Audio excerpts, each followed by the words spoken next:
বাবা দিবস বলতে কোনো দিবস নেই, মা দিবস বলতে কোনো দিবস নেই। কি বাবার কথা অনেক মনে পড়ছে? আমরা আছি তো, এই যে একটা ভালো খাবার খেতে গেলেই আমার বাবার চেহারাটা বেশি ওঠে। যার বাবা নাই সে ছাড়া পৃথিবীর কেউ এটাকে কোট করতে পারবে না যে বাবা কি জিনিস।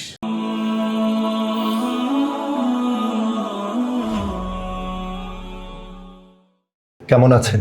আলহামদুলিল্লাহ, আল্লাহ রাব্বুল আলামিন অনেক ভালো রেখেছেন। আজ তো বাবা দিবস, আপনার বাবা আছে কিনা? না, আমার দুর্ভাগ্য যে আমার এই সুখের সময়ে আমার বাবা এই পৃথিবীতে নেই। বাবাকে মন থেকে স্মরণ করি, 5 ওয়াক্ত নামাজের পরে আল্লাহর কাছে সব সময় বলি যে রব্বির হামহুমা কামা রব্বায়ানি সগীরা। আল্লাহ, তুমি শিশুকালে আমাকে যেভাবে লালন পালন করেছেন বাবা, ঠিক সেভাবে যেন আল্লাহ পরকালীন জীবনের কবরে যেন আল্লাহ বাবাকে জান্নাতের উঁচু মাকাম দান করে, আল্লাহ যেন আল্লাহ বাবাকে যেন ভালো রাখে। বাবা মারা গেছে কত বছর হয়েছে? বাবা মারা গেছে প্রায় 10 বছর হয়ে গেল। বাবার কোন স্মৃতিটা বেশি চোখে ভেসে আসে? আমার তখন আমি বুঝতাম না, তবে বেশ খারাপ লাগতো এই সময়। এখন অনেক কাঁদি। সেটা হলো মাদ্রাসায় যখন যাইতাম, বাড়ি আসতাম 1 মাস পরে, 3 দিন বা 2 দিন থেকে, যখন মাদ্রাসায় যেতাম আব্বার কাছে টাকার জন্য চাইতাম যে আব্বা টাকা দেন। তো প্রায় 25 মিনিট 30 মিনিট দেরি করে আব্বা 5 টাকা বা 10 টাকা দিতেন ওই সময়ের 1995 সালে। তো খুব বিরক্ত লাগতো, ছোট মানুষ ছিলাম, খুব রাগ হতো মনে মনে। বলতাম যে 10 টাকা দেবেন, আবার সারাদিন দাঁড়া করে রাখা লাগে আধা ঘন্টা। কিন্তু এখন যখন আমি বাবা হয়েছি আর যখন আমার বাবা এই পৃথিবীতে ছেড়ে চলে গিয়েছেন, আমার সন্তানদেরকে আমি লালন পালন করতে যে ওই সময়টা আমি মিলাইছি।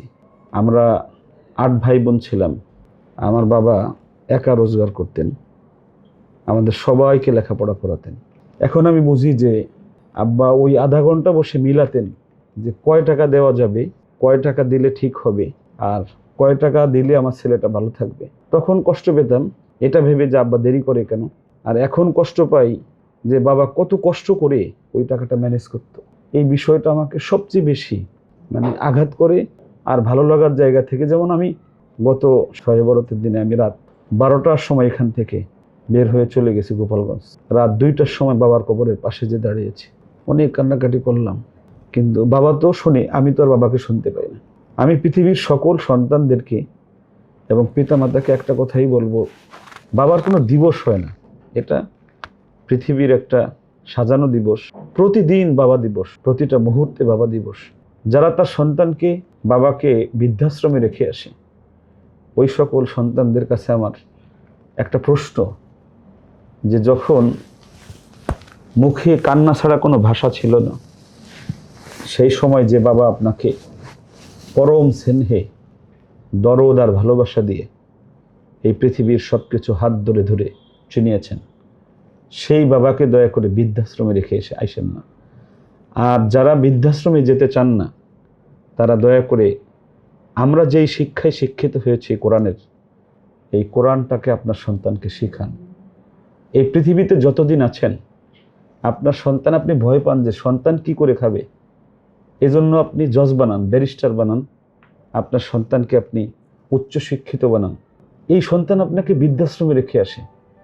আর আমি হলফ করে বলতে পারি, আপনার সন্তানকে যদি হাফেজ বানান, আলেম বানান, শুরুতে কোরআন পড়ান, আপনার সন্তান যদি মাসে 10,000 টাকাও রোজগার করে, আপনার পা মাটিতে ফেলতে দেবে না ইনশাল্লাহ। এতটুকু আমি বলতে পারি, যেটা আমার ফিল হয় আর কি। তো বাবা দিবস বলতে কোনো দিবস নেই, মা দিবস বলতে কোনো দিবস নেই। আল্লাহ রাব্বুল আলামিনের সুস্পষ্ট বক্তব্য আছে, ওয়াকাদা রাব্বুকা আল্লা তা'বুদু ইল্লা ইয়্যাহু ওয়া বিল ওয়ালিদাইনি ইহসানা। আল্লাহ রাব্বুল আলামিন বলেন, আমার ফয়সালা, আমার সিদ্ধান্ত যে আমার ছাড়া কাউকে ইবাদত করবা না। এর সাথে সাথে পৃথিবীতে 2জন মানুষের তোমরা আনুগত্য করবা, সেই 2জন মানুষ হলো পিতামাতা। এরা উফিউ ওয়ালা তানহারহুমা, আল্লাহ বলেন এমন কোনো কাজ, এমন কোনো শব্দ, এমন কোনো ব্যবহার করবে না যেই ব্যবহারে বা যেই শব্দ শুনে তোমার পিতামাতার মুখ দিয়ে শব্দটি বের হতে পারে, এরকম আচরণও করা যাবে না। কিন্তু আমরা দুঃখজনকভাবে আমরা দেখি যে একজন পিতার, একজন মায়ের সন্তান সচিব, একজন সন্তান কানাডায় থাকে, একজন সন্তান ডাক্তার, তার মা 7 দিন মরে তার লাশ পোক ধরেছে, এরপরেও তারা জানে না। এরকম সন্তান ইসলাম সমর্থন করে না। রাসূলুল্লাহ বলেন, হুমা জান্নাতুকা ওয়া নারুকা, তোমার পিতামাতা খুশি থাকলে তুমি জান্নাত পাবা, বেজার করলে জাহান্নাম যাবা। আমরা এতটুকু বুঝি। আমার মাদ্রাসায় 3000 ছাত্র, আপনি জন্য খুশি হবেন। আমি প্রত্যেকটা বাচ্চাকে প্রত্যেকটা মুহূর্তে এই কথাটাই বলি যে পিতামাতা হলো পৃথিবীর সবচেয়ে বড় সম্পদ। এদেরকে যত খুশি রাখা যায়, যেভাবে খুশি রাখা যায়, সেই কাজ আমরা করব। আমাদের বাচ্চারা এবার বাড়ি যাই, এই যে রিসেন্ট কোরবানির বন্ধে বাড়ি যে মায়ের কপালে চুমু খেয়েছে, বাবার কপালে চুমু খেয়েছে, বাবারা আমাকে কেঁদে দিয়ে বলছে, হুজুর আমার কলিজাটা ভরে গেছে, আমার সন্তান বাড়ি এসে আমার কপালে চুমু খেয়ে আমাকে জড়িয়ে ধরে বলছে, বাবা তোমাকে আমি অনেক ভালোবাসি। আমরা এই কথাটাকে আমরা বাংলাদেশের প্রত্যেকটা সন্তানের অন্তরের গহীনে একদম স্বর্ণাক্ষর দিয়ে লিখে দিতে চাই। সেটা হলো যে এই পৃথিবীতে পিতামাতা অমূল্য সম্পদ, এদেরকে কোনোভাবেই কষ্ট দেওয়া যাবে না। আপনার কণ্ঠে 2টি লাইন শুনতে চাচ্ছি ইসলামী সঙ্গীত। বাবা নি বাবা মানে হাজার বিকেল আমার ছেলেবেলা, বাবা মানে রোজ সকালে পুতুল পুতুল খেলা। সর্বশেষ আপনাকে জানতে চাচ্ছি, আপনার গাড়ি আছে, বাড়ি আছে, টাকা আছে, সব কিছু আছে, কিন্তু কিসের অভাব আপনার মনে হচ্ছে যে এই মুহূর্তে নেই? আমি অন রেকর্ড একটা কথা বলি, আমি সব সময় বলি, এটা দাঁত থাকতে দাঁতের মর্যাদা বাঙালিরা কম দেয়। আমি আপনাকে বলি, আমি প্রথম চাকরি পাই 2005 সেপ্টেম্বর 13 তারিখ। আমি 1 বছর বেতন পেয়ে আমি খাম খুলতাম না, আমার বাবার হাতে আমার টাকাটা নিয়ে দিতাম পুরোটা। আমি বাড়ি যেয়ে 10 টাকা লাগলে ওই 10 টাকা বাবার কাছ থেকে নিয়ে তারপরে খরচ করতাম। আমার বাবা এত খুশি হতো এই বিষয়টা, এলাকার সবার কাছে বলতো, আর আমাকে প্রচুর দোয়া দিত। আমার কাছে মনে হয় সেই দোয়াটা আজকে আমাকে এই পর্যন্ত এনেছে। তো আমার যেটা অভাব, আমার বাবা খুব বড় মাছ পছন্দ করতেন। বাজারে গেলে বড় মাছ দেখছে, বাবা টাকা না থাকলে ঋণ করে ওই মাছটা বাবা কিনে নিয়ে আসতেন। এখন এই সানারপাড় বাজারে বড় মানুষগুলো বড় মাছ আসলে আমার কাছে নিয়ে আসে। যখনই মাছ নিয়ে আসে ঠিক সেই সময়টা আমার বাবার চেহারাটা আমার হৃদয়স্পটে ভেসে ওঠে সাথে সাথে, যে বাবা থাকলে এই মাছটার মাথা বাবাকে খাওয়াতাম, বাবা কত খুশি হতো। আমার এই অভাবটা সবচেয়ে বেশি। খাইতে বসলেই মানে একটা ভালো খাবার খেতে গেলেই আমার বাবার চেহারাটা ভেসে ওঠে। আমি যদি এই সুখময় সময়ে বাবাকে আমি পাইতাম, আমি শুধু এই কারণে, বিশ্বাস করেন, শুধু এই কারণে আমি 230 জনের উপর এতিমকে আমি লালন পালন করি। আমার কাছে মনে হয় এই এতিমদেরকে খাওয়াচ্ছি, আমার বাবার কবরে প্রত্যেকটা এই খাবারের সওয়াব বা খাবারটা আমার বাবার কবরে পৌঁছে যাচ্ছে। আমি দুনিয়ার সকল সন্তানদেরকে আমি অনুরোধ করব যে আজকের এই বাবা দিবসে আপনার পিতামাতা মারা গেছে, কোনো সমস্যা নাই, আপনি 10,000 টাকা কামান, এই 10,000 টাকার একটা অংশ আপনি আপনার পিতার নামে, আপনার মায়ের নামে অসহায় এতিমকে বা এতিমখানা মাদ্রাসায় আপনি দিয়ে আসেন। আপনার বাবার কবর পর্যন্ত এই সব খাবারগুলো পৌঁছে যাবে ইনশাআল্লাহ। আমার এই আপনাকে অন রেকর্ডে নিরপেক্ষ যেটা আজকে আপনি আসছেন মাহমুদ ভাই, আপনাকে সাক্ষী রেখে আমি সারা দুনিয়ার সকল সন্তানদেরকে বলছি যে পিতামাতার সঙ্গে এভাবে ভালো আচরণ করেন যদি পৃথিবীতে না থাকে। কান্না করতেছো কেন তুমি? আমার বাবা নেই। বাবা দুনিয়াতে নেই নাকি? দুনিয়াতে নেই। কবে মারা গিয়েছে? 8 বছর হয়েছে। ছোট্টবেলায় তোমার? জি।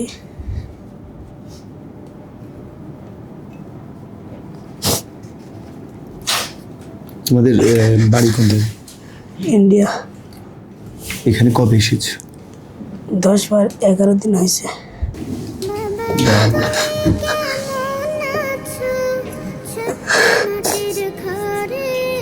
ও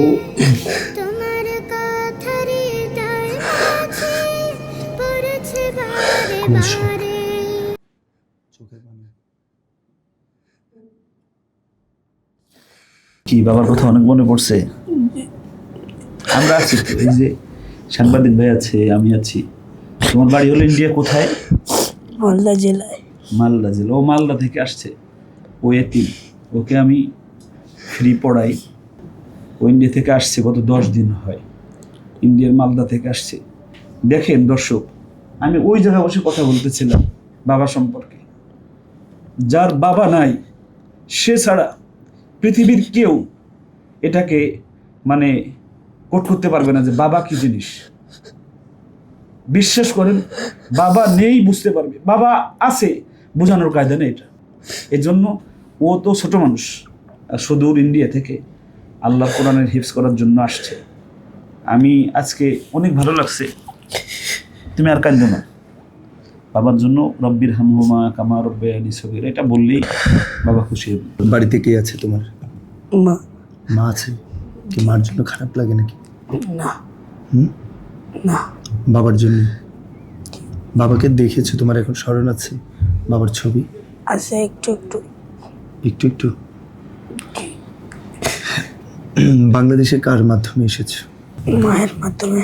মায়ের মাধ্যমে। তোমার দুলু ভাই আসছিল? জি, আমার দুলাভাইয়ের সাথে আর আমার মায়ের সাথে এসেছি। বাবা সম্পর্কে কোনো গজল পারো তুমি? বাড়ি। পারো? একটু বলো। বলো তো একটু দেখি।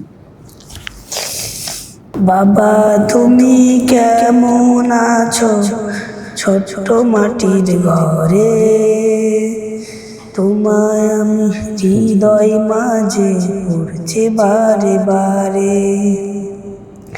বাবা গো বাবা, বাবা গো বাবা, কত আদর কত স্নেহ তোমার কাছে পেলাম, সব কিছু হারিয়ে আজকে দৃশ্য হয়ে গেলাম। ভালোবাসি তোমায় বাবা, বুকটা যে যাই ছিঁড়ে। ভালোবাসি তোমায় বাবা, বুকটা যে যাই ছিঁড়ে। তোমার কথা হৃদয় মাঝে ঘুরছে বারে বারে। বাবা গো বাবা, বাবা গো বাবা। সবাই দোয়া করবেন। আমরা পৃথিবীর সকল বাবার জন্য আজকে দোয়া করি। আল্লাহ যেন যত বাবা পৃথিবীতে আছে সকল বাবাকে যেন দুনিয়ায় যারা আছে তাদেরকে আল্লাহ ভালো রাখে। দুনিয়া থেকে যারা চলে গেছে পৃথিবীর সব বাবা, বিশেষ করে আমার প্রবাসী যে ভাইয়েরা আছেন বাবাকে প্রচণ্ড রকম ফিল করেন, আল্লাহ সকল প্রবাসীদের বাবাদেরকে আল্লাহ যেন জান্নাতুল ফেরদাউস দান করে। আল্লাহুম্মা আমিন। আর আমার এই ইন্ডিয়ার এই ছাত্র নাম স্যার মাসউদকে আল্লাহ যেন, যে বাবা নাই আর এক দেশে কোরআন পড়তে আসছে, তার কণ্ঠ খুব ভালো, আল্লাহ যেন তাকে বিশ্বজয়ী হাফিজ আমরা বানাই দিতে পারি। তার বাবাকে যেন কবরে বসে দেখতে পারে যে বাংলাদেশ থেকে ভারতের জন্য একজন বিশ্বজয়ী হাফিজ বানিয়ে দিয়েছে। ভারতের কোন জায়গা থেকে এসেছো? ভারত পশ্চিমবঙ্গ মালদা জেলা সুজাপুর থেকে আমি এসেছি। কবে এসেছো? এই বাংলাদেশে কবে এসেছো? 10-11 দিন আগে। কি পড়ছো? আর রেহেম ইন্টারন্যাশনাল মাদ্রাসায় নুরানি কায়দা পড়ছি।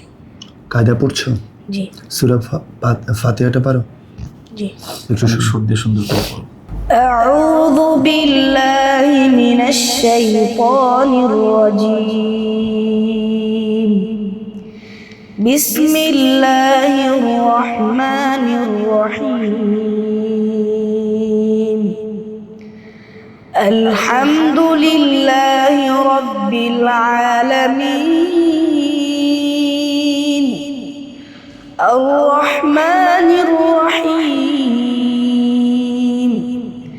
مالك يوم الدين إياك نعبد وإياك نستعين اهدنا الصراط المستقيم صراط الذين أنعمت أنعمت عليهم غير المغضوب عليهم ولا الضالين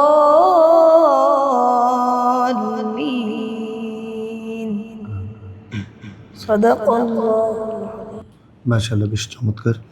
তোমাদের ভারতে তো অনেক মাদ্রাসা আছে, বাংলাদেশে আসছো কেন? ভারতে মাদ্রাসা আছে। আমি আমার হুজুরের অনেক ভালোবাসি, কোন হুজুরকে ভালোবাসো? কাইমুল্লাহ হুজুরকে। তুমি কি ভিডিওতে দেখেছো হুজুরকে? জি, আমি দীর্ঘ 4 বছর ধরে ভিডিও দেখি। দেখার পরে তো কিভাবে আসলা? আমার মায়ের আমি বলেছি বাংলাদেশ যাব, তো আমার মা আমার জন্য অনেক করে পাসপোর্ট করেছে, আর ভিসা 1 বছরের পেয়েছি, আর এখানে আসতে পেরেছি ইনশাল্লাহ। হুজুর আদর করে? জি হুম, জি। বাড়িতে যেতে ইচ্ছে করে না? না। এখানে ভালো আছে? জি। বড় হয়ে কি হতে চাও তুমি? বিশ্বজয়ে হাফেজ হতে চাই আর আলেম হতে চাই। কি বলে আপনি, কি এমন? আমি যদি বেঁচে থাকি আর আপনি যদি বেঁচে থাকেন আগামী 3-4 বছর, আর ও যদি বেঁচে থাকে, আপনি ইনশাল্লাহ আজকে কোট করে রাখেন, এটা অন রেকর্ড কোট করে রাখেন যে সে ভারতের পতাকা নিয়ে আমাদের সহযোগিতায় সে বিশ্ব জয় করবে ইনশাল্লাহ। এটা আমি করে দিতে পারবো ইনশাল্লাহ। ইনশাআল্লাহ। তার কণ্ঠ ভালো আছে আর আগ্রহ আছে, এই দুটো জিনিস আমরা পাইলে।